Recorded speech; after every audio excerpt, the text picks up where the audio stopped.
Back to immuno. So what are we using this for? These are markers on cells, right?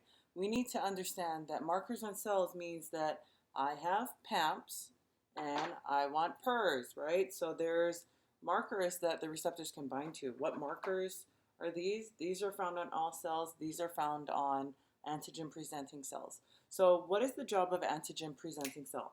Dendritic cells, macrophages, and B cells eat the foreign substance and then they present it. Do you want to kill your friend that just gave you a chicken bone so that you can recognize which restaurant you want to go to? No, you don't. So would you destroy this type of cell if their job is to present to you the foreign substance? No, you're not going to.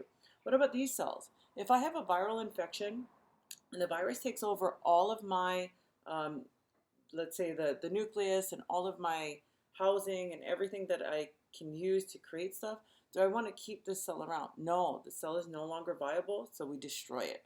So the difference between the two is we save this one, we destroy this one. So what cells are we going to associate between the two? Well, I want to help this guy. So T helper cells will associate with this, bind to it, and then reuse whatever they presented to pass on to somebody else so they can go and destroy it. What about MHC class 1? All cells that are virally infected, we want to destroy. Who's the destroyer? Cytotoxic T cells. So there's a really fast way to remember this. Your end result has to be the number 8. So let us say that 1 times 8 equals 8. Oh my goodness, that's easy. What about 2? 2 times 4 equals 8. So there are, on your T cells, there are also markings. And these markings are called CDs. CD4 and CD8. Which one do you think is CD4? Which one do you think is CD8? Well, 2 times 4 equals 8, right? And I said 1 times 8 equals 8. So the markings that are found on cytotoxic T cells are CD8 markers. And the markings that are found on both T helper cells are CD4 cells.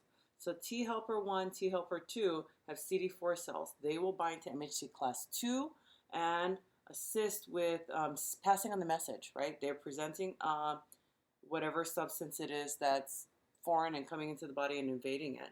And then cytotoxic T cells, what are they going to do? Well, they're going to destroy the cell. How did we say we're going to destroy it with the cytotoxic T? We use perforins. And what do perforins do? Perforins puncture holes inside the cell and they create movement of water into the cell that causes swelling, lysis, rupture of the cell, and destruction. Good. That's easy stuff.